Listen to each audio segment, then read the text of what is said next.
ويسر لي أمري واحلل عقدة من لساني يفقهوا قولي. സ്നേഹം നിറഞ്ഞ സത്യവിശ്വാസികൾ, ആദ്യമായി കൊണ്ട് അല്ലാഹുവിന്റെ വിധിവിലക്കുകൾ അനുസരിച്ച് ജീവിക്കണമേ എന്ന് എന്നെയും അതുപോലെ നിങ്ങളെയും ഓർമ്മപ്പെടുത്തുകയാണ്.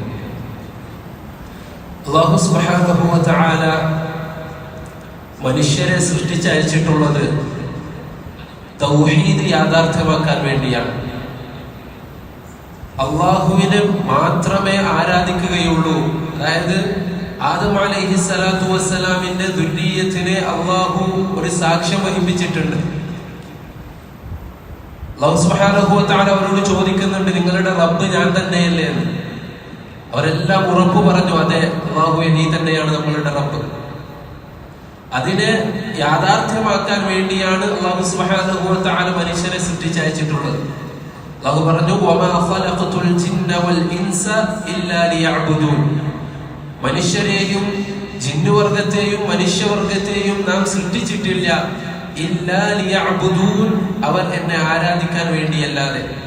ഇബ്നു അബ്ബാസ് റളിയല്ലാഹു തആല അൻഹു അതിനെ വിശദീകരിച്ചത് ഐ ലിയുവഹിദൂൻ, എന്നെ മാത്രം ആരാധിക്കാൻ, മുവഹിദീകളായി ജീവിക്കാൻ വേണ്ടിയാണ് അല്ലാഹു മനുഷ്യരെയും ജിന്നുകളെയും സൃഷ്ടിച്ചിട്ടുള്ളത്.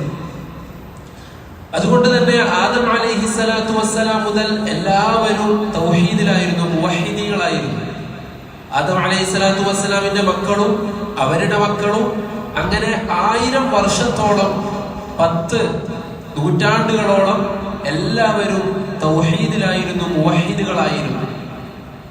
അതാണ് ഇബ്നു അബ്ബാസ് റളിയല്ലാഹു തആല അൻഹു പറഞ്ഞത്, നൂഹ് അലൈഹിസ്സലാത്തു വസ്സലാമിന്റെയും ആദം അലൈഹിസ്സലാത്തു വസ്സലാമിന്റെയും ഇടയിൽ 10 നൂറ്റാണ്ടുകളാണ് ഉണ്ടായിരുന്നത്. കാന ബൈന നൂഹിൻ വ ആദം 10 ഖുറൂൻ. എന്നിട്ട് അദ്ദേഹം പറയുകയാണ്, കുല്ലുഹും അലാ ശരീഅത്തിൻ മിനൽ ഹഖ്. അവരെല്ലാവരും തൗഹീദിലായിരുന്നു, അവരെല്ലാവരും മുവഹിദീകളായിരുന്നു. അല്ലാഹു സുബ്ഹാനഹു വ തആല ആദം അലൈഹിസ്സലാത്തു വസ്സലാമിന് ഏതൊരു ശരീഅത്താണോ പഠിപ്പിച്ചു കൊടുത്തത് അതേ ശരീഅത്തിലായിരുന്നു അതുവരെയുള്ള എല്ലാവരും ഉണ്ടായിരുന്നത്. എന്നിട്ട് അദ്ദേഹം പറയുകയാണ്, ഫഖ്തലഫു. അങ്ങനെ അവർക്കിടയിൽ ഭിന്നിപ്പുകൾ ഉണ്ടായി, അവർക്കിടയിൽ ശിർക്കുകൾ വരാൻ ആരംഭിച്ചു, ശിർക്കിന് തുടക്കം കുറിച്ചു. അവിടെ ശിർക്കിന് തുടക്കം കുറിക്കുന്നത്, ശിർക്ക് ആരംഭിക്കുന്നത് ഖബറുകളിലൂടെയാണ്, മഖ്ബറകളിലൂടെയാണ്. ആദം അലൈഹിസ്സലാത്തു വസ്സലാമിന്റെ സന്തതികളിൽ ഈ 1000 വർഷത്തിന് ശേഷം ശിർക്ക് ആരംഭിക്കുന്നത് മഖ്ബറകളിലൂടെയാണ്, ജാറങ്ങളിലൂടെയാണ്. നമുക്ക് എല്ലാവർക്കും അറിയാം, ശൈത്താൻ അവരുടെ അടുത്തേക്ക് വരികയും അവരിൽ നിന്ന് മരണപ്പെട്ടു പോയ സാലിഹീങ്ങളെയും ഔലിയാക്കളെയും വെച്ചുകൊണ്ട് അവരെ നിങ്ങൾ ഓർമ്മിക്കണം, നിങ്ങളിൽപ്പെട്ട നല്ല ആൾക്കാരാണ് അവർ സാലിഹീങ്ങളായിരുന്നു, അവരാണ് നിങ്ങളിൽ നല്ല ആൾക്കാർ, അവരെ നിങ്ങൾ ഓർമ്മിക്കണം എന്ന് പറഞ്ഞ് അവരുടെ ഖബറിന്റെ അടുക്കലേക്ക് പറഞ്ഞയക്കുകയും അങ്ങനെ ഒരു കൂട്ടർ അവരുടെ ഖബറിന്റെ അടുത്ത് പോയിട്ട് അവരെ ഓർമ്മിക്കാനിടയായി. അതിനുശേഷം വന്നവർ അവരുടെ മക്കളോട് പറഞ്ഞു, നിങ്ങളുടെ ഉപ്പമാർ ഇവിടെ നിന്നായിരുന്നു കാര്യങ്ങൾ സാധിച്ചത് എന്ന് പറഞ്ഞ് അവരെ ഖബറിലേക്ക് അയച്ചു. അങ്ങനെ അവസാനം ആ ഖബറാളികളോട് ചോദിക്കുന്ന നിലയിൽ എത്തിച്ചു ആദം അലൈഹിസ്സലാത്തു വസ്സലാമിന്റെ സന്തതികളെ ശൈത്താൻ. അങ്ങനെയാണ് ഈ സമൂഹത്തിലേക്ക് ആദ്യമായിട്ട് ശിർക്ക് കടന്നു വരുന്നത്. എന്നിട്ട് ഇബ്നു അബ്ബാസ് റളിയല്ലാഹു തആല അൻഹു പറയുകയാണ്, ഫബഅസല്ലാഹു അൻ-നബിയ്യീന മുബശ്ശിരീന വമുൻദിരീൻ. അല്ലാഹു സുബ്ഹാനഹു വ തആല ഈ അവസ്ഥയിൽ എത്തിയപ്പോൾ അല്ലാഹു സുബ്ഹാനഹു വ തആല അവരിലേക്ക് പ്രവാചകന്മാരെ അയക്കുകയുണ്ടായി, ജനങ്ങളെ തൗഹീദിലേക്ക് ക്ഷണിക്കാൻ. അനിഅ്ബുദുല്ലാഹ, അല്ലാഹുവിനെ മാത്രമേ നിങ്ങൾ ആരാധിക്കാവൂ, അല്ലാഹു അല്ലാത്തവരെ നിങ്ങൾ വിളിച്ച് പ്രാർത്ഥിക്കരുത്, അല്ലാഹു അല്ലാത്തവരോട് നിങ്ങൾ സഹായം തേടരുത്, നിങ്ങൾ മഖ്ബറകളിലും ജാറങ്ങളിലും പോയിട്ട് നിങ്ങളുടെ പരാതികൾ പറയരുത് എന്ന് പറഞ്ഞ് തൗഹീദ് പഠിപ്പിക്കാൻ അല്ലാഹു സുബ്ഹാനഹു വ തആല പ്രവാചകന്മാരെ അയക്കാൻ തുടങ്ങി. അങ്ങനെയാണ് നൂഹ് അലൈഹിസ്സലാത്തു വസ്സലാമിനെ അയക്കുന്നത്. നൂഹ് അലൈഹിസ്സലാത്തു വസ്സലാം ആ സമൂഹത്തിലേക്ക് വരികയും അവർക്ക് പ്രബോധനം ചെയ്യുകയും ചെയ്തു, അല്ലാഹുവിന്റെ യഥാർത്ഥ തൗഹീദിലേക്ക് പ്രബോധനം ചെയ്തു. അതുപോലെ എപ്രകാരമാണോ ആദം അലൈഹിസ്സലാത്തു വസ്സലാമിന്റെ സന്തതികളിൽ തൗഹീദ് ശിർക്ക് വന്ന് ചേർന്നത്, അതുപോലെ ഓരോ കാലം കഴിയുമ്പോഴും ഈ യഥാർത്ഥ തൗഹീദിലേക്ക് ശിർക്ക് കടന്നു വന്നിട്ടുണ്ട്. നൂഹ് അലൈഹിസ്സലാത്തു വസ്സലാം പറഞ്ഞു കൊടുത്ത ആ തൗഹീദിലേക്ക് നൂഹ് അലൈഹിസ്സലാത്തു വസ്സലാം കപ്പലിൽ രക്ഷപ്പെടുകയും ബാക്കിയുണ്ടായിരുന്ന മുശ്രിക്കീങ്ങളെ അള്ളാഹു നശിപ്പിക്കുകയും ചെയ്തു. പിന്നീട് ദുനിയാവിൽ ബാക്കിയുണ്ടായിരുന്നത് നൂഹ് അലൈഹിസ്സലാത്തു വസ്സലാമിന്റെ കൂടെ ഉണ്ടായിരുന്ന മുവഹ്ഹിദീങ്ങൾ മാത്രമാണ്. പക്ഷേ കാലങ്ങൾ പിന്നിട്ടതിനു ശേഷം അവർക്കിടയിലേക്കും ശിർക്ക് കടന്നു വന്നു. അങ്ങനെ വീണ്ടും അല്ലാഹു സുബ്ഹാനഹു വ തആല പ്രവാചകന്മാരെ അയച്ചു. അങ്ങനെ അവസാനം ഇബ്രാഹിം അലൈഹിസ്സലാത്തു വസ്സലാം തൗഹീദുമായിട്ട് വന്നു ദുനിയാവിലേക്ക്. അല്ലാഹു സുബ്ഹാനഹു വ തആല ഇബ്രാഹിം അലൈഹിസ്സലാത്തു വസ്സലാമിനെ തൗഹീദിന്റെ ദൗത്യം ഏൽപ്പിച്ചു. ഇബ്രാഹിം അലൈഹിസ്സലാത്തു വസ്സലാമിന്റെ സംഭവങ്ങൾ നമുക്കറിയാം. അദ്ദേഹം ആ നാട്ടിലുണ്ടായിരുന്ന ശിർക്കിലും മറ്റുമായിട്ട് അവിടെ ജീവിച്ചിരുന്ന ആ സമൂഹത്തെ ഇബ്രാഹിം അലൈഹിസ്സലാത്തു വസ്സലാം തൗഹീദിലേക്ക് ക്ഷണിച്ചു. ആ ഇബ്രാഹിം അലൈഹിസ്സലാത്തു വസ്സലാമിന്റെ തൗഹീദിലായിരുന്നു, അദ്ദേഹം പഠിപ്പിച്ചു കൊടുത്ത ആ തൗഹീദിലായിരുന്നു പിന്നീട് ജനങ്ങൾ ജീവിച്ചിരുന്നത്. പിന്നീട് ഇസ്മായിൽ അലൈഹിസ്സലാത്തു വസ്സലാമിന്റെ പരമ്പരയിൽ വന്ന അറബികൾ അവർ ജീവിച്ചിരുന്നത് ഇബ്രാഹിം അലൈഹിസ്സലാത്തു വസ്സലാം പഠിപ്പിച്ചു കൊടുത്ത തൗഹീദിലാണ്, ഇബ്രാഹിമി മില്ലത്തിലാണ് ഈ സമൂഹ അറബികൾ ജീവിച്ചിരുന്നത്. അവർ തൗഹീദുള്ളവരായിരുന്നു, അവരുടെ പിതാമഹന്മാർ തൗഹീദുള്ളവരായിരുന്നു, അവരുടെ പാരമ്പര്യക്കാരാണ് മക്കത്തുണ്ടായിരുന്ന അറബികൾ. ഇസ്മായിൽ അലൈഹിസ്സലാത്തു വസ്സലാമിന്റെ പിന്മുറക്കാരായിട്ട് വന്നവർ. ആ തൗഹീദിലേക്ക്, ഇബ്രാഹിം അലൈഹിസ്സലാത്തു വസ്സലാമിന്റെ തൗഹീദിലേക്ക് അവർക്കിടയിൽ ശിർക്ക് വരികയുണ്ടായി. അവർ ശിർക്ക് ചെയ്യാൻ തുടങ്ങി. അങ്ങനെ ഇബ്രാഹിം അലൈഹിസ്സലാത്തു വസ്സലാമിന്റെ മില്ലത്തിൽ അവർ മാറ്റങ്ങൾ വരുത്തി. അങ്ങനെയാണ് അല്ലാഹു സുബ്ഹാനഹു വ തആല തൗഹീദുമായിട്ട് റസൂലുള്ളാഹി സ്വല്ലല്ലാഹു അലൈഹി വസല്ലമ തങ്ങളെ അയക്കുന്നത്. ഇതായിരുന്നു അല്ലാഹുവിന്റെ ശൈലി. അല്ലാഹു സുബ്ഹാനഹു വ തആല പറഞ്ഞയച്ച ആ തൗഹീദിൽ, ആ ദീനിൽ എന്തെങ്കിലും മാറ്റങ്ങൾ വരുമ്പോൾ, അതൊന്ന് സൃഷ്ടിച്ചു പോകുമ്പോൾ, അതിനൊന്ന് ഉഷാറാക്കാൻ വേണ്ടി, അതിനെ പുതുക്കാൻ വേണ്ടി അല്ലാഹു സുബ്ഹാനഹു വ തആല പ്രവാചകന്മാരെ അയക്കും. അങ്ങനെയാണ് റസൂലുള്ളാഹി സ്വല്ലല്ലാഹു അലൈഹി വസല്ലമ തങ്ങൾ വന്നത്. റസൂലുള്ളാഹി തങ്ങൾ ഒരിക്കലും തന്നെ ഒരു പുതിയൊരു ദീനുമായിട്ടല്ല വന്നത്, പുതിയൊരു തൗഹീദുമായിട്ട്, പുതിയൊരു ശരീഅത്തുമായിട്ടല്ല റസൂലുള്ളാഹി തങ്ങൾ വന്നത്. റസൂലുള്ളാഹി സ്വല്ലല്ലാഹു അലൈഹി വസല്ലമ തങ്ങൾ ചെയ്തത് എന്താണെന്ന് വെച്ചാൽ, ഇബ്രാഹിം അലൈഹിസ്സലാത്തു വസ്സലാം പഠിപ്പിച്ചു വെച്ച തൗഹീദ്, ഇബ്രാഹിം അലൈഹിസ്സലാത്തു വസ്സലാമിന്റെ മില്ലത്തിനെ റസൂലുള്ളാഹി സ്വല്ലല്ലാഹു അലൈഹി വസല്ലമ തങ്ങൾ ഒന്നുകൂടി പുതുക്കുകയായിരുന്നു. അവർ പിന്തിരിഞ്ഞു പോയ, അവർ ഇഖ്തിലാഫിലായിട്ടുള്ള കാര്യങ്ങളെ റസൂലുള്ളാഹി സ്വല്ലല്ലാഹു അലൈഹി വസല്ലമ തങ്ങൾ തീരുമാനമാക്കി കൊടുത്തു. അവർക്ക് തൗഹീദ് പഠിപ്പിച്ചു കൊടുക്കാനാണ് റസൂലുള്ളാഹി തങ്ങൾ വന്നത്. അങ്ങനെ റസൂലുള്ളാഹി സ്വല്ലല്ലാഹു അലൈഹി വസല്ലമ തങ്ങളുടെ വഫാത്തിന് ശേഷം സഹാബാക്കൾ അത് ഏറ്റെടുക്കുകയും റസൂലുള്ളാഹി സ്വല്ലല്ലാഹു അലൈഹി വസല്ലമ തങ്ങൾ പറഞ്ഞു, ഇനി ഒരു പ്രവാചകൻ വരാനില്ല, അവസാനത്തെ പ്രവാചകൻ മുഹമ്മദ് മുസ്തഫ സല്ലല്ലാഹു അലൈഹി വസല്ലമ തങ്ങളാണ്. ഇനി മുഹമ്മദ് നബിക്ക് ശേഷം ഒരു പ്രവാചകൻ ഈ ദുനിയാവിലേക്ക് വരാനില്ല. അതുകൊണ്ട് തന്നെ ഈ ദുനിയാവിൽ റസൂലുള്ളാഹി സ്വല്ലല്ലാഹു അലൈഹി വസല്ലമ തങ്ങൾക്ക് ശേഷം തൗഹീദിന് കോട്ടം സംഭവിക്കുമ്പോൾ, തൗഹീദിന് പ്രശ്നം വരുമ്പോൾ, ആ തൗഹീദിലേക്ക് ശിർക്കും ഖുറാഫാത്തും ബിദ്അത്തുകളും കടന്നുകൂടുമ്പോൾ അതിനെ സംരക്ഷിക്കാൻ ഓരോ 100 വർഷത്തിന്റെയും തുടക്കത്തിൽ അല്ലാഹു ഒരു മുജദ്ദിദിനെ അയക്കുമെന്ന് റസൂലുള്ളാഹി സ്വല്ലല്ലാഹു അലൈഹി വസല്ലമ തങ്ങൾ പറഞ്ഞു. അല്ലാഹു സുബ്ഹാനഹു വ തആല ഓരോ 100 വർഷത്തിന്റെയും തുടക്കത്തിൽ ഒരു മുജദ്ദിദിനെ അയക്കും. മുജദ്ദിദ് എന്ന് പറഞ്ഞാൽ പുതുക്കുന്നവൻ. അതായത് റസൂലുള്ളാഹി തങ്ങൾ പഠിപ്പിച്ച തൗഹീദ് പഴയതാവുകയും അതിൽ ശിർക്കും ഖുറാഫാത്തും ഖുബൂരിയത്തും കടന്നുകൂടുകയും ചെയ്യുമ്പോൾ അതിനെ ഒന്ന് നന്നാക്കാൻ അല്ലാഹു ഒരാളെ നിശ്ചയിക്കും ഓരോ 100 വർഷത്തിന്റെയും തുടക്കത്തിൽ. സഹാബാക്കൾക്ക് ശേഷം ഏകദേശം 1100 വർഷങ്ങൾ പിന്നിട്ടുപോയി. ഇബ്രാഹിം റസൂലുള്ളാഹി തങ്ങൾ പറഞ്ഞിട്ടുണ്ട്, ഉലമാക്കൾ, ആലിമീങ്ങൾ വറസത്തുൽ അംബിയ, പ്രവാചകന്മാരുടെ, അംബിയാക്കളുടെ അനന്തരാവകാശികളാണ്. അവർ പ്രവാചകന്മാരിൽ നിന്നും അംബിയാക്കളിൽ നിന്നും അവർ അനന്തരമെടുക്കുന്നത് ഇൽമിനെയാണ്. അവരാണ് ഈ തൗഹീദിലേക്ക് ദഅവത്ത് ചെയ്യേണ്ടവർ, ആലിമീങ്ങൾ. പ്രവാചകന്മാർക്ക് ശേഷം പിന്നീട് ദഅവത്ത് ചെയ്യേണ്ടത്, പിന്നീട് ആ തൗഹീദിനെ നിലനിർത്തേണ്ടത് ആലിമീങ്ങളുടെ ഉത്തരവാദിത്തമാണ്. അതിനുവേണ്ടിയാണ് റസൂലുള്ളാഹി സ്വല്ലല്ലാഹു അലൈഹി വസല്ലമ തങ്ങൾ പറഞ്ഞത്, ഓരോ 100 വർഷത്തിന്റെ ആരംഭത്തിലും അല്ലാഹു ഒരു മുജദ്ദിദിനെ അയക്കുമെന്ന്. അങ്ങനെ 1100 വർഷങ്ങൾക്ക് ശേഷം റസൂലുള്ളാഹി സ്വല്ലല്ലാഹു അലൈഹി വസല്ലമ തങ്ങൾ പഠിപ്പിച്ചു തന്ന തൗഹീദിലേക്ക് ശിർക്കിനെ കടത്തിക്കൂട്ടുന്നത് ഷിയാക്കളായിരുന്നു, ഇസ്മായിലിയാക്കൾ, അതിൽ ഖറാമിത്താക്കൾ, നുസ്രിയാക്കൾ, അതേപോലെ തന്നെ ഉബൈദിയാക്കൾ, ഇങ്ങനെയുള്ള എല്ലാ കൂട്ടരും. ഇവരൊക്കെയാണ് നൂഹ് അലൈഹിസ്സലാത്തു വസ്സലാമിൻ വരുന്ന സമയത്തുണ്ടായിരുന്ന ആദം അലൈഹിസ്സലാത്തു വസ്സലാമിന്റെ സന്തതികളിലേക്ക് ശൈത്താൻ ശിർക്കിനെ കൂട്ടിയതുപോലെ, ശിർക്കിനെ കടത്തി കൂട്ടിയതുപോലെ റസൂലുള്ളാഹി സ്വല്ലല്ലാഹു അലൈഹി വസല്ലമ തങ്ങൾ പഠിപ്പിച്ചു തന്ന തൗഹീദിലേക്ക് ശിർക്കിനെ കൊണ്ടുവന്നതും ബിദ്അത്തുകളെയും ഖുറാഫാത്തുകളെയും കൊണ്ടുവന്നത് ഷിയാക്കളായിരുന്നു.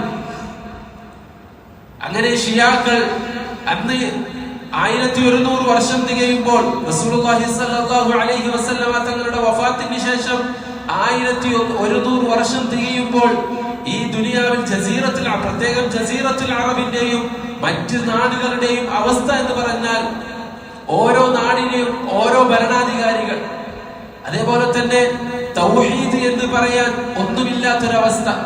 എല്ലാവരും ആവശ്യം അല്ലാഹു എന്താണെന്ന് ആർക്കും അറിയില്ല.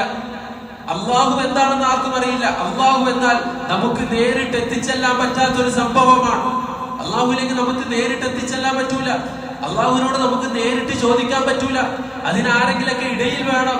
ഇല്ലെങ്കിൽ അല്ലാഹു ഏൽപ്പിച്ച ചില സാലിഹീങ്ങൾ, ഔലിയാക്കളുണ്ട്, അവരോടാണ് നമ്മൾ ചോദിക്കേണ്ടത്. അങ്ങനെ ജാറങ്ങളും മഖ്ബറകളും നിറഞ്ഞ് ഓരോ ആവശ്യങ്ങൾക്കും ജാറങ്ങളിൽ നിന്ന് ജാറങ്ങളിലേക്ക് സഞ്ചരിച്ചു കൊണ്ടിരിക്കുന്ന ഒരു സമൂഹം. അതായിരുന്നു മുസ്ലിം ഉമ്മത്തിന്റെ അവസ്ഥ. തൗഹീദില്ലാതെ, അല്ലാഹു ആരാണെന്നറിയാതെ, പുരോഹിതന്മാർ പഠിപ്പിച്ചതനുസരിച്ച് ജാറങ്ങളിലും മറ്റും പോയി തങ്ങന്മാരുടെ അടുത്തേക്കും, എത്രത്തോളം എന്ന് വെച്ചാൽ മരങ്ങളോട് പോലും ചോദിക്കുന്ന ഒരു അവസ്ഥയായിരുന്നു ജസീറത്തുൽ അറബിൽ ഉണ്ടായിരുന്നത്. മക്കളില്ലാത്തവർ ഈന്തപ്പന പിടിച്ചുകൊണ്ട് പറയും, എനിക്ക് നീ മക്കളെ നൽകണമേ എന്ന്. അത്രത്തോളം ശിർക്കിൽ അധപ്പതിച്ചവരായിരുന്നു അന്ന് അറബി സമൂഹം. അങ്ങനെയാണ് 1100 വർഷങ്ങൾക്ക് ശേഷം അല്ലാഹു സുബ്ഹാനഹു വ തആല ഒരു മുജദ്ദിദായി കൊണ്ട് തന്നെ ആ ദീനുൽ ഇസ്ലാമിനെ പുതുക്കാൻ, ആ ദീനുൽ ഇസ്ലാമിന്റെ കറകളഞ്ഞ തൗഹീദിനെ മനുഷ്യർക്ക് മനസ്സിലാക്കി കൊടുക്കാൻ ശൈഖുൽ ഇസ്ലാം മുഹമ്മദ് ബിൻ അബ്ദുൽ വഹാബ് റഹിമഹുല്ലാഹി അല്ലാഹു നിയോഗിക്കുന്നത്, അല്ലാഹു അദ്ദേഹത്തെ സെലക്ട് ചെയ്തത്. അദ്ദേഹത്തിന്റെ ചരിത്രം നമ്മൾ മനസ്സിലാക്കി. 1115 അദ്ദേഹം ജനിക്കുന്നത്. ഈ 1100 വർഷങ്ങൾക്ക് ശേഷം അദ്ദേഹം വരുമ്പോൾ ഈ ജസീറത്തുൽ അറബിന്റെ അവസ്ഥ, അറബികളുടെ അവസ്ഥ വെറും ഷിർക്കിലും ഖുറാഫാത്തിലും ബിദ്അത്തിലുമായിട്ട് കഴിഞ്ഞുകൂടുന്നവരാണ്. തൗഹീദ് എന്താണെന്ന് അറിയാത്തവർ. അങ്ങനെ ശൈഖുൽ ഇസ്ലാം ഇബ്നു തൈമിയ്യയുടെയും ഇബ്നുൽ ഖയ്യിം റഹിമഹുല്ലാഹ് അവരുടെ ഗ്രന്ഥങ്ങളിൽ നിന്ന് തൗഹീദിനെ മനസ്സിലാക്കുകയും പഠിക്കുകയും അതിലേക്ക് ദഅവത്ത് ചെയ്യാൻ ആരംഭിക്കുകയും ചെയ്തു അദ്ദേഹം. അങ്ങനെ മുഹമ്മദ് ഇബ്നു സഊദ് റഹിമഹുല്ലാഹുവിന്റെ സഹായത്തോടുകൂടി അദ്ദേഹം ഓരോ നാട്ടുരാജ്യങ്ങൾ, അതുപോലെ തന്നെ ഉയൈന, ഇതുപോലെയുള്ള ഓരോ നാട്ടുരാജ്യങ്ങളായിരുന്നു അന്ന് ജസീറത്തുൽ അറബ്. ഇന്ന് കാണുന്നത് പോലെ സൗദി അറബി എന്ന് പറഞ്ഞു വലിയൊരു രാജ്യമല്ല അന്നുണ്ടായിരുന്നത്. ഓരോ നാട്ടുരാജ്യങ്ങളായിരുന്നു. ഓരോ നാട്ടിലേക്കും അദ്ദേഹം ദഅവത്തുമായിട്ട് ചെന്നു. അങ്ങനെയാണ് മുഹമ്മദ് ബിൻ സഊദിന്റെ സഹായം അദ്ദേഹത്തിന് ലഭിക്കുന്നത്. അങ്ങനെ അദ്ദേഹം ദഅവത്ത് ആരംഭിച്ചു. ഈ ശിർക്കിൽ കൂപ്പുകുത്തി നിൽക്കുന്ന അറബികളെ അദ്ദേഹം തൗഹീദിലേക്ക് ദഅവത്ത് ചെയ്യാൻ, പ്രബോധനം ചെയ്യാൻ ആരംഭിച്ചു. റസൂലുള്ളാഹി സ്വല്ലല്ലാഹു അലൈഹി വസല്ലമ തങ്ങൾ പറഞ്ഞതുപോലെ ഒരു മുജദ്ദിദായി കൊണ്ടാണ് അദ്ദേഹം വന്നിട്ടുള്ളത്. അന്ന് ജസീറത്തുൽ അറബിൽ ഉണ്ടായിരുന്ന ശിർക്കിനെ മൊത്തത്തിൽ അടിച്ചമർത്തിക്കൊണ്ട് അദ്ദേഹം തൗഹീദ് പഠിപ്പിച്ചു കൊടുത്തു. ശിർക്കിന്റെ എന്തൊക്കെ അടയാളങ്ങൾ അവിടെ ഉണ്ടായിരുന്നോ, ജാറങ്ങളായിട്ടും ഖബറിന്റെ മുകളിൽ ഉണ്ടായിരുന്ന കുപ്പകളായിട്ടും ബഖീഉൽ ഖർഖദ് എന്ന മദീനത്തുള്ള ഖബറിസ്ഥാനിൽ ഉണ്ടായിരുന്ന സഹാബാക്കളുടെയും സഹാബാക്കളുടെ മക്കളുടെയും ഖബറിന്റെ മുകളിൽ ഉണ്ടായിരുന്ന കുപ്പകളും എല്ലാം അവിടെ നിന്ന് തുടച്ചു നീക്കി റസൂലുള്ളാഹി സ്വല്ലല്ലാഹു അലൈഹി വസല്ലമ തങ്ങൾ പഠിപ്പിച്ചു തന്നതുപോലെ. അങ്ങനെ അദ്ദേഹം തൗഹീദ് പ്രബോധനം ആരംഭിക്കുന്നത് മുഹമ്മദ് ബിൻ സഊദിന്റെ സഹായത്തോടു കൂടി 1157 അദ്ദേഹം മുഹമ്മദ് ബിൻ സഊദിന്റെ അടുത്ത് എത്തുന്നത്. അവിടെ നിന്നാണ് അദ്ദേഹം ദഅവത്ത് ആരംഭിക്കുന്നത്. അദ്ദേഹത്തിന്റെ ദഅവത്തിലൂടെയാണ് പിന്നീട് ഭൂലോകത്ത് തൗഹീദ് എത്തുന്നത് മുഹമ്മദ് ബിൻ അബ്ദുൽ വഹാബിന്റെ ദഅവത്തിലൂടെയാണ്. അത് ആഫ്രിക്കയിലേക്കും അതേപോലെ തന്നെ ഇന്ത്യയിലേക്കും എല്ലായിടത്തേക്കും അദ്ദേഹത്തിന്റെ ദഅവത്ത് വ്യാപിച്ചിട്ടുണ്ട്. എങ്ങനെയായിരുന്നു അദ്ദേഹം ദഅവത്ത് ചെയ്തിരുന്നത്? എന്തുകൊണ്ടാണ് അദ്ദേഹത്തിന്റെ ദഅവത്തിന് ഇത്രയധികം പ്രതിഫലനം ഉണ്ടായത് എന്ന് നമ്മൾ മനസ്സിലാക്കണം. ഈ രൂപത്തിൽ ശിർക്കിലും ബിദ്അത്തിലുമായിട്ട് കഴിഞ്ഞുകൂടിയിരുന്ന ഒരു സമൂഹത്തെ ദഅവത്ത് ചെയ്യാൻ, പ്രബോധനം ചെയ്യാൻ ഇറങ്ങിത്തിരിക്കുകയും ആ പ്രബോധനം ഫലം കാണുകയും ചെയ്തത് എന്തുകൊണ്ടാണ്? അന്ന് തന്നെ ആ കാലഘട്ടത്തിൽ തന്നെ തൗഹീദ് മനസ്സിലാക്കിയവരുണ്ടായിരുന്നു, തൗഹീദ് അറിയുന്നവരുണ്ടായിരുന്നു, തൗഹീദിന്റെ ഗ്രന്ഥങ്ങൾ ഉണ്ടായിരുന്നു. പക്ഷെ എന്നിട്ടും മുഹമ്മദ് ബിൻ അബ്ദുൽ വഹാബ് റഹിമഹുല്ലാഹു തആലയുടെ ദഅവത്തിന് ഇത്രയധികം പ്രതിഫലനം ഉണ്ടായത് എന്തുകൊണ്ടാണ്? ഒന്നാമതായിക്കൊണ്ട് അദ്ദേഹത്തിന്റെ ഇഖ്ലാസാണ്. റസൂലുള്ളാഹി സ്വല്ലല്ലാഹു അലൈഹി വസല്ലമ തങ്ങൾ പറഞ്ഞു, ഇന്നമാ യൻസുറുല്ലാഹു ഹാദിഹിൽ ഉമ്മത ബിദഈഫിഹാ ബിദഅവതിഹിം വസലാതിഹിം വഇഖ്ലാസിഹിം. അല്ലാഹു സുബ്ഹാനഹു വ തആല ഈ ഉമ്മത്തിനെ സഹായിക്കുന്നത് അവരിൽ ദുർബലരായിട്ടുള്ള മുഅ്മിനീങ്ങളെ കൊണ്ടായിരിക്കും. അവരിൽ ദുർബലരായിട്ടുള്ള മുഅ്മിനീങ്ങളെ കൊണ്ട് ആരും ഒരു വിലയും കൽപ്പിക്കാത്ത പാവപ്പെട്ട ഒരു മൂലയിലൂടെ വന്ന് നമസ്കരിച്ച് ഒരു മൂലയിലൂടെ ആരും അറിയാതെ തിരിച്ചു പോകുന്ന ചിലരുണ്ടാകും ഓരോ നാട്ടിലും. ഒരുപക്ഷെ നമുക്ക് കാണാൻ അവരിൽ ഒന്നും ഉണ്ടാകൂല. ആ നാട്ടിൽ ഏറ്റവും പാവപ്പെട്ട മനുഷ്യരായിരിക്കും, ഏറ്റവും ബലഹീനരായിരിക്കും അവർ. സാമ്പത്തികമായിട്ടോ സാമൂഹികമായിട്ടോ ഏത് രൂപത്തിലും ഒരു നിലയും വിലയുമില്ലാത്തവർ, പാവപ്പെട്ടവരായിരിക്കും. പക്ഷെ അങ്ങനെയുള്ള മനുഷ്യരെ കൊണ്ടാണ് അള്ളാഹു ദീനിനെ സഹായിക്കുക.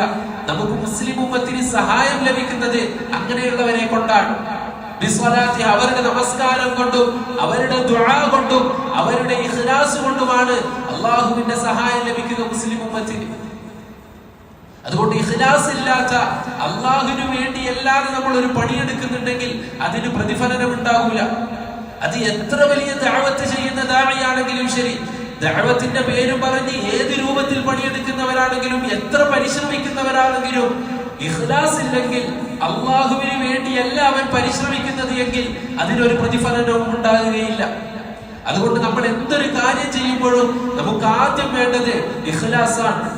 പണ്ഡിതന്മാർ പറയാറുണ്ട്, നമ്മുടെ നിയ്യത്തിനെ നന്നാക്കുന്നതിനേക്കാൾ നമുക്ക് പ്രയാസമുള്ള വേറൊരു പണിയും ഉണ്ടായിരുന്നില്ല. ഏറ്റവും പ്രയാസമുള്ള അമല് എന്നുള്ളത് നമ്മുടെ നിയ്യത്തിനെ നന്നാക്കുക എന്നുള്ളതാണ്. അത് ചെറിയ എന്തെങ്കിലും ഒരു പണിയാണെങ്കിലും ശരി, ഒരു 2 റക്അത്ത് നമസ്കരിക്കുകയാണെങ്കിൽ ഒരാൾ കയറി വരുമ്പോ നമ്മളൊന്ന് നമ്മുടെ നമസ്കാരത്തെ ശരിയാക്കുക. അതിനു പകരം ആര് വന്നാലും ഇല്ലെങ്കിലും എന്റെ റബ്ബിന് വേണ്ടിയാണ് ഞാൻ നമസ്കരിക്കുന്നത് എന്നൊരു ഇഖ്ലാസ് ഉണ്ടാക്കി എടുക്കലാണ് ഏറ്റവും പ്രയാസമുള്ള അമൽ. നമസ്കരിക്കലായാലും നോമ്പനുഷ്ഠിക്കലായാലും സദഖ കൊടുക്കലായാലും ദഅവത്തിന് വേണ്ടി പുറപ്പെടലായാലും എന്ത് തന്നെയായാലും അതിനേക്കാൾ പ്രയാസമുള്ള അമൽ ഈ ചെയ്യുന്നതെല്ലാം അള്ളാഹുവിന് വേണ്ടി മാത്രമാക്കുക എന്നുള്ളതാണ്. വേറൊരാൾക്കും വേണ്ടിയല്ല, ആരും ഒരു നല്ലത് പറയാൻ വേണ്ടിയല്ല, ഞാനിങ്ങനെ ചെയ്യുന്നവനാണ് എന്ന് നാട്ടുകാർ പറയാൻ വേണ്ടിയല്ല, നാട്ടുകാരിൽ നിന്ന് നല്ല വാക്കുകൾ കേൾക്കാൻ വേണ്ടിയല്ല, നാട്ടുകാർക്കിടയിൽ ഒരു സ്ഥാനം ഉണ്ടാവാൻ വേണ്ടിയല്ല, മറിച്ച് ഞാൻ ഈ ചെയ്യുന്നതെല്ലാം അള്ളാഹുവിന് വേണ്ടി മാത്രമാണ്, ഇഖ്ലാസോടുകൂടി ചെയ്യുക എന്നുള്ളതാണ് ഏറ്റവും പ്രയാസമുള്ള അമൽ. ഷെയ്ഖ് മുഹമ്മദ് ബിൻ അബ്ദുൽ വഹാബ് റഹിമഹുല്ലാഹു തആല ആദ്യം ഉണ്ടാക്കിയെടുത്തതായിരുന്നു. അതായത് ഈ നാട്ടിലൊരു മാറ്റം വരുത്തണം, എന്നിട്ട് വലിയ ആളാവണം, ഞാനാണ് മാറ്റം വരുത്തിയത്, ഈ നാട്ടുകാരുടെ നന്നാക്കിയത് ഞാനാണ് എന്നൊരു വർത്തമാനം കേൾക്കാൻ വേണ്ടിയല്ല അദ്ദേഹം ഇറങ്ങി തിരിച്ചത്. മറിച്ച് ഖുർആനിൽ നിന്നും ഹദീസിൽ നിന്നും തൗഹീദ് മനസ്സിലാക്കിയപ്പോൾ ഇതിൽ നിന്ന് വ്യതിചലിച്ചിട്ടാണല്ലോ ഇന്ന് മുസ്ലിം ഉമ്മത്ത് ജീവിച്ചുകൊണ്ടിരിക്കുന്നത്. അവരെ ഇതിലേക്ക് നയിച്ചു കൊണ്ടുവരണം, അവരെ ഇതിലേക്ക് ക്ഷണിക്കണം. അതാണല്ലോ സഹാബത്ത് ചെയ്ത പണി, അതാണല്ലോ റസൂലുള്ളാഹി തങ്ങൾ പഠിപ്പിച്ചു തന്ന ദഅവത്ത് എന്ന് മനസ്സിലാക്കിക്കൊണ്ട് അള്ളാഹുവിന് വേണ്ടി മാത്രമായിരുന്നു അദ്ദേഹം ഇതിനു വേണ്ടി ഇറങ്ങി തിരിച്ചത്. അതുകൊണ്ടാണ് അള്ളാഹുവിന്റെ സഹായം അദ്ദേഹത്തിന് ലഭിച്ചതും. അതുകൊണ്ടാണ് അദ്ദേഹത്തിന്റെ ദഅവത്തിന് ഇത്രയും പ്രതിഫലനം ഉണ്ടായത്. അതുകൊണ്ട് നമ്മൾ എത്ര ദഅവത്ത് ചെയ്യുന്നുണ്ടെങ്കിലും ചെയ്യുന്നുണ്ടെങ്കിലും നമ്മൾ എത്ര പണിയെടുക്കുന്നുണ്ടെങ്കിലും അതിന് പ്രതിഫലനം ഉണ്ടാകണമെങ്കിൽ അത് നാലാളിലേക്ക് എത്തുകയും അവർക്ക് അതിനെ കൊണ്ട് ഉപകാരം ഉണ്ടാകുകയും ചെയ്യണമെങ്കിൽ നമ്മൾ ചെയ്യുന്ന ആ പണിയിൽ നമുക്ക് ഇഖ്ലാസ് ഉണ്ടായിരിക്കണം. രണ്ടാമതായിക്കൊണ്ട് അദ്ദേഹം ചെയ്ത പണി എന്താണ്? അന്നത്തെ മുസ്ലിം ഉമ്മത്തിന്റെ അവസ്ഥ വളരെ പ്രയാസകരമായിരുന്നു. മാനസികമായിട്ട് എല്ലാവരും പ്രയാസപ്പെടുന്ന ഒരവസ്ഥയിലാണ്. അവർക്കൊരു സമാധാനമില്ല, മനസ്സമാധാനമില്ല. എന്ന് അല്ലാഹു പറഞ്ഞതുപോലെ അല്ലാഹുവിന്റെ സ്മരണയിൽ നിന്ന് പിന്തിരിഞ്ഞു പോയവർ അവർക്ക് അല്ലാഹു കുടുസായ ജീവിതം നൽകുന്നതാണ്. അള്ളാഹുവിന്റെ സ്മരണയിൽ നിന്ന് പിന്തിരിഞ്ഞു പോയവർ, ഒരുപക്ഷെ നമ്മളുടെ ദുനിയാവിന്റെ പേരും പറഞ്ഞ് നമ്മുടെ കുടുംബത്തിന്റെ പേരും പറഞ്ഞ് അള്ളാഹുവിന്റെ സ്മരണയിൽ നിന്ന് പിന്തിരിഞ്ഞു പോകുന്നവർ, അള്ളാഹുവിനെ ഓർമ്മിക്കാതെ ജീവിക്കുന്നവർ, ദിക്റുകളില്ലാതെ അള്ളാഹുവിനെ സ്മരിക്കാതെ ജീവിക്കുന്നവർ, അവരുടെ ജീവിതത്തിൽ ഒരിക്കലും അവർക്ക് മനസ്സമാധാനം കണ്ടെത്താൻ സാധിക്കുകയില്ല. കാരണം അള്ളാഹു അവരുടെ ജീവിതത്തെ കുടുസാക്കിക്കൊണ്ടേയിരിക്കും. അങ്ങനെ ഒരു ജീവിതമായിരുന്നു അവർ നയിച്ചുകൊണ്ടിരുന്നത്.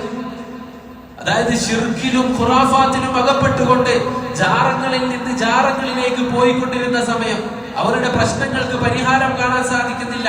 അവരുടെ പ്രയാസങ്ങൾക്ക് ഒരു പരിഹാരം ഉണ്ടാകുന്നില്ല. അവരുടെ മനസ്സിന് സമാധാനം ലഭിക്കുന്നില്ല. അതാണ് ഒരു മുവഹ്ഹിദിന്റെ ഏറ്റവും വലിയ പ്രത്യേകത. അവൻ എപ്പോഴും മനസ്സിന് സമാധാനമുള്ളവനായിരിക്കും. മുവഹ്ഹിദീങ്ങൾ വലാ തഹിനു വലാ തഹ്സനു, നിങ്ങൾ പ്രയാസപ്പെടേണ്ടതില്ല, നിങ്ങൾ വിഷമിക്കേണ്ടതില്ല. അൻതുമുൽ അഅലൗന ഇൻ കുൻതും മുഅ്മിനീൻ, നിങ്ങൾ യഥാർത്ഥ മുഅ്മിനീങ്ങളാണെങ്കിൽ നിങ്ങളാണ് ദുനിയാവിൽ ഏറ്റവും ഉന്നതർ, നിങ്ങളാണ് എന്ന് അല്ലാഹു സുബ്ഹാനഹു വ തആല പഠിപ്പിച്ചത്. അതാ മുവഹ്ഹിദീങ്ങളെ പറ്റിയാണ്. തൗഹീദ് ഉണ്ടെങ്കിൽ പിന്നെ അവനിക്കൊരു വേറെ ടെൻഷന്റെ ആവശ്യമില്ല, വേറെ സങ്കടത്തിന്റെ ആവശ്യമില്ല, മാനസികമായിട്ട് പ്രയാസപ്പെടേണ്ട ആവശ്യമില്ല. അവനിക്ക് എത്ര വലിയ പരീക്ഷണങ്ങൾ വന്നാലും എത്ര വലിയ പ്രയാസങ്ങൾ വന്നാലും എനിക്കെന്റെ റബ്ബുണ്ട്. ഇബ്രാഹിം അലൈഹിസ്സലാത്തു വസ്സലാമിനെ സഹായിച്ചതുപോലെ, മൂസ അലൈഹിസ്സലാത്തു വസ്സലാമിനെ സഹായിച്ചതുപോലെ, മുഹമ്മദ് മുസ്തഫ സല്ലല്ലാഹു അലൈഹി വസല്ലമ തങ്ങളെ സഹായിച്ചതുപോലെ എന്നെയും സഹായിക്കാൻ എനിക്കെന്റെ റബ്ബുണ്ട് എന്നൊരു ബോധ്യമുള്ള മുവഹ്ഹിദ് അവനിക്കൊരിക്കലും മനസ്സിൽ ഒരിക്കലും ഒരു ബേജാറുണ്ടാവൂല. എപ്പോഴും സമാധാനമായിരിക്കും. ആ സമാധാനത്തെ തേടിക്കൊണ്ട് നടക്കുന്നവരായിരുന്നു അന്ന് ജസീറത്തുൽ അറബിൽ ഉണ്ടായിരുന്നവർ. ജാറങ്ങളിലേക്ക് പോയിട്ട് അവർക്ക് സമാധാനം ലഭിച്ചിട്ടില്ല. ബിദ്അത്തുകളും ഖുറാഫാത്തുകളും നിറച്ച ആ ജീവിതത്തിൽ അവർക്ക് മനസ്സമാധാനം കണ്ടെത്താൻ സാധിച്ചിട്ടില്ല. ആ ഒരു അവസ്ഥയിലേക്ക് മുഹമ്മദ് ബിൻ അബ്ദുൽ വഹാബ് റഹിമഹുല്ലാ ഈ തൗഹീദിന്റെ ദഅവത്തുമായിട്ട് വന്നപ്പോൾ അതിന് സ്വീകാര്യതയുണ്ടായി. അത് മനസ്സിലാക്കിയവർക്ക് മനസ്സിന് സമാധാനം ലഭിച്ചു. റബ്ബാണ് എല്ലാം നടത്തി തരുന്നവൻ, അസുഖം മാറ്റിത്തരേണ്ടവൻ അല്ലാഹുവാൻ, രോഗങ്ങൾ മാറ്റിത്തരേണ്ടവൻ അല്ലാഹുവാൻ, ഷാഫി അല്ലാഹുവാൻ, പ്രയാസങ്ങൾ മാറ്റിത്തരേണ്ടവൻ അല്ലാഹുവാൻ, മറ്റെല്ലാ പ്രയാസങ്ങളെയും എന്ത് ബുദ്ധിമുട്ടുകൾ ഉണ്ടെങ്കിലും എല്ലാം മാറ്റിത്തരേണ്ടവൻ അല്ലാഹുവാൻ, മക്കളെ നൽകേണ്ടവൻ അല്ലാഹുവാൻ. അല്ലാഹു അവനിക്ക് ഇഷ്ടമുള്ളവർക്ക് ആൺമക്കളെ നൽകുന്നു, അവനക്ക് ഇഷ്ടമുള്ളവർക്ക് അവൻ ഉദ്ദേശിക്കുന്നവർക്ക് അവൻ പെൺമക്കളെ നൽകുന്നു, ചിലർക്ക് ആണിനെയും പെണ്ണിനെയും നൽകുന്നു. ഈ രൂപത്തിൽ തൗഹീദിന് മനസ്സിലാക്കിയപ്പോൾ അവർക്ക് മനസ്സമാധാനം ലഭിച്ചു. അതുകൂടിയായിരുന്നു മുഹമ്മദ് ബിൻ അബ്ദുൽ വഹാബ് റഹിമഹുള്ളയുടെ ദഅവത്തിന് ഇത്രയും പ്രതിഫലനം ഉണ്ടാകാൻ ഒരു കാരണം. എല്ലാവരും മനസ്സമാധാനത്തിന് വേണ്ടി കാത്തിരിക്കുന്നവർ, അവർക്കിടയിലേക്കാണ് തൗഹീദുമായിട്ട് അദ്ദേഹം കയറി ചെല്ലുന്നത്. നിങ്ങൾ തൗഹീദ് അനുസരിച്ച് ജീവിക്കുക, നിങ്ങൾക്കിടയിലുള്ള ബിദ്അത്തുകളെ നിങ്ങൾ ഒഴിവാക്കുക, ഖുറാഫാത്തുകളെ ഒഴിവാക്കുക. മഖ്ബറയിലും ജാറത്തിലേക്കും അല്ല നിങ്ങൾ പോകേണ്ടത്.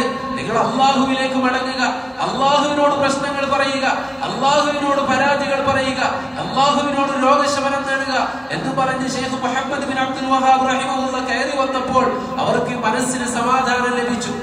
അതുകൊണ്ടാണ് അദ്ദേഹത്തിന്റെ ദഅവത്തിന് ഇത്രയും പ്രതിഫലനം ഉണ്ടായിരുന്നത്. അതുപോലെ തന്നെ അദ്ദേഹം എഴുത്തിലൂടെയും മറ്റും ദഅവത്ത് ചെയ്തു. മുഹമ്മദ് ബിൻ അബ്ദുൽ വഹാബ് റഹിമഹുല്ലാഹ് എല്ലാവർക്കും കത്തുകൾ എഴുതുമായിരുന്നു. എല്ലാവർക്കും അദ്ദേഹം കത്തുകൾ എഴുതി. എല്ലാ പണ്ഡിതന്മാർക്കും അന്ന് ജീവിച്ചിരുന്ന അന്ന് പണ്ഡിതന്മാർക്ക് ഒരു കുറവും ഉണ്ടായിരുന്നില്ല. പണ്ഡിതന്മാർക്ക് ആ സമയത്ത് ഒരു കുറവും ഉണ്ടായിരുന്നിട്ടില്ല. എല്ലാ പണ്ഡിതന്മാർക്കും, അതായത് ഫിഖ്ഹും മറ്റും പഠിപ്പിച്ചുകൊണ്ടിരുന്ന ഫിഖ്ഹിനായിരുന്നു അവർ പ്രാധാന്യം നൽകിയിരുന്നത്. അങ്ങനെ ഫിഖ്ഹ് പഠിപ്പിച്ചുകൊണ്ടിരുന്ന, ദീൻ പഠിപ്പിച്ചുകൊണ്ടിരുന്ന, ദീൻ കൈകാര്യം ചെയ്തുകൊണ്ടിരുന്ന പണ്ഡിതന്മാർക്ക് ഇദ്ദേഹം കത്തെഴുതുകയുണ്ടായി. എത്രത്തോളം എന്ന് വെച്ചാൽ ഷാമിലുള്ള നേതാക്കന്മാർക്കും പണ്ഡിതന്മാർക്കും ഇദ്ദേഹം കത്തെഴുതി. അതേപോലെ തന്നെ ഇറാഖിലുള്ള ഉലമാക്കളിലേക്ക് ഇദ്ദേഹം കത്തെഴുതി. മക്കയിലും മദീനയിലും ഉണ്ടായിരുന്ന പണ്ഡിതന്മാരിലേക്ക് ഇദ്ദേഹം കത്തെഴുതി. അതേപോലെ തന്നെ യമനിൽ ഉണ്ടായിരുന്ന പണ്ഡിതന്മാർക്കും മഗ്രിബിലേക്കുള്ള പണ്ഡിതന്മാർക്കും നേതാക്കന്മാർക്കും ഇദ്ദേഹം കത്തുകളിലൂടെ ദഅവത്ത് ചെയ്തു. ആ നേതാക്കന്മാരെയും പണ്ഡിതന്മാരെയും തൗഹീദിലേക്ക് ക്ഷണിക്കുകയുണ്ടായി. അതുപോലെ തന്നെ കിതാബുകൾ എഴുതി. കിതാബ് തൗഹീദ് പോലെ, ഖവായിദുൽ അർബഅ പോലെ, കശ്ഫ് ശുബഹാത്ത് പോലെ കിതാബുകൾ എഴുതുകയും അത് മുസ്ലിം ഉമ്മത്തിനെ പഠിപ്പിക്കാൻ ആരംഭിക്കുകയും ചെയ്തു. അങ്ങനെ എഴുത്തിലൂടെയും കൂടിയാണ് ഇദ്ദേഹം, ആ എഴുത്തുകൂടി ഉണ്ടായപ്പോൾ എഴുത്തിലൂടെ അദ്ദേഹത്തിന്റെ വിദ്യാർത്ഥികൾ പഠിക്കുകയും ആ വിദ്യാർത്ഥികൾ അവർക്ക് കീഴിലുള്ളവർക്ക് പഠിപ്പിക്കുകയും ചെയ്തു തുടങ്ങിയപ്പോൾ അതും ഇദ്ദേഹത്തിന്റെ ദഅവത്തിനെ വല്ലാതെ സ്വാധീനിച്ചു. ദഅവത്തിന് പ്രതിഫലനമുണ്ടായി. അതുപോലെ തന്നെ അദ്ദേഹം പിന്നീട് ചെയ്തത് എന്താണ്? ഓരോ രാജാക്കന്മാരുടെ അടുത്തേക്ക് മുഹമ്മദ് ബിൻ സഊദിന്റെ സഹായത്തോടുകൂടി ഓരോ രാജാക്കന്മാരുടെ അടുത്തേക്ക് ദഅവത്തുമായിട്ട് കയറി ചെന്നു. നാട്ടു രാജാക്കന്മാരുടെ അടുത്തേക്ക് ദഅവത്തുമായിട്ട് കയറി ചെല്ലുകയും അവർക്ക് തൗഹീദ് പഠിപ്പിച്ചു കൊടുക്കുകയും ചെയ്തു. ആ നേതാക്കന്മാരിലൂടെ അവർക്ക് കീഴിലുണ്ടായിരുന്നവർ തൗഹീദിലേക്ക് വന്നു. ഇതൊക്കെ കൊണ്ടാണ് അദ്ദേഹം മുഹമ്മദ് ബിൻ അബ്ദുൽ വഹാബ് റഹിമഹുള്ളയുടെ ദഅവത്തിന് ഇത്രയും പ്രതിഫലനം ഉണ്ടായിരുന്നത്. ആ മുഹമ്മദ് ബിൻ അബ്ദുൽ വഹാബ് റഹിമഹുള്ളയുടെ ദഅവത്തിന്റെ കാരണമായിട്ടാണ് ഇന്നും ഈ ദീനുൽ ഇസ്ലാമിന്റെ തൗഹീദിന്റെ അടിത്തറ ഉറച്ചു നിൽക്കുന്നത്. ഈ ഇദ്ദേഹത്തിന്റെ തൗഹീദിന്റെ ഈ ദഅവത്തിന്റെ കാരണമായിട്ടാണ്. അദ്ദേഹം ദഅവത്ത് ചെയ്ത് അദ്ദേഹമാണ് എല്ലാം തകർന്നു പോയിരുന്ന ശിർക്കും ബിദ്അത്തും ഖുറാഫാത്തുകളും പൂർണ്ണമായിട്ടും പൊതിഞ്ഞിരുന്ന ആ തൗഹീദിനെ എല്ലാം മാറ്റിക്കൊണ്ട് ഒരു യഥാർത്ഥ തൗഹീദായിട്ട് ആ തറയെ നിലയുറപ്പിച്ചത്, അടിയുറപ്പിച്ചത് മുഹമ്മദ് ബിൻ അബ്ദുൽ വഹാബ് റഹിമഹുള്ളയാണ്. ഇന്നും കാണുന്ന നമ്മൾ ദഅവത്ത് ചെയ്യുന്ന ആ തൗഹീദിനെ പുതുക്കി തന്നത് അദ്ദേഹമാണ്.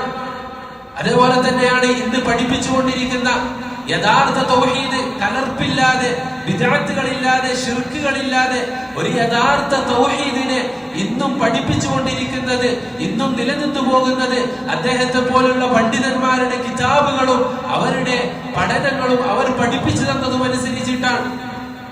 അദ്ദേഹമാണ് അന്നത്തെ തൗഹീദിനെ സംരക്ഷിച്ചത്. ഒരു സമൂഹത്തെ, തൗഹീദിന്റെ മുവഹിദുകളായ ഒരു സമൂഹത്തെ ഉണ്ടാക്കിയെടുത്തത് മുഹമ്മദ് ബിൻ അബ്ദുൽ വഹാബ് റഹിമഹുല്ലാഹു തആലയാണ്.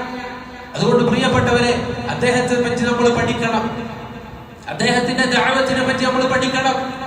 അദ്ദേഹം ചെയ്ത ദഅവത്തും അദ്ദേഹം ചെയ്ത കർമ്മങ്ങളും എപ്രകാരമാണ് അദ്ദേഹം ദഅവത്ത് ചെയ്തത്, ഏത് രൂപത്തിലാണ് അദ്ദേഹം ഇസ്ലാമിലേക്ക് മനുഷ്യരെ ക്ഷണിച്ചത്, ആ ശിർക്കിനെയും ബിദ്അത്തിനെയും ഏത് രൂപത്തിലാണ് അദ്ദേഹം ഇവിടെ നിന്ന് തുടച്ചു നീക്കിയത്, ആ രൂപത്തിൽ ദഅവത്ത് ചെയ്യാനും ആ രൂപത്തിൽ മനുഷ്യരെ തൗഹീദിലേക്ക് ക്ഷണിക്കാനും തിന്മകളെ തടയാനും നമുക്ക് സാധിക്കണം. അല്ലാഹു സുബ്ഹാനഹു വ തആല അതിനുള്ള തൗഫീഖ് നൽകി അനുഗ്രഹിക്കട്ടെ.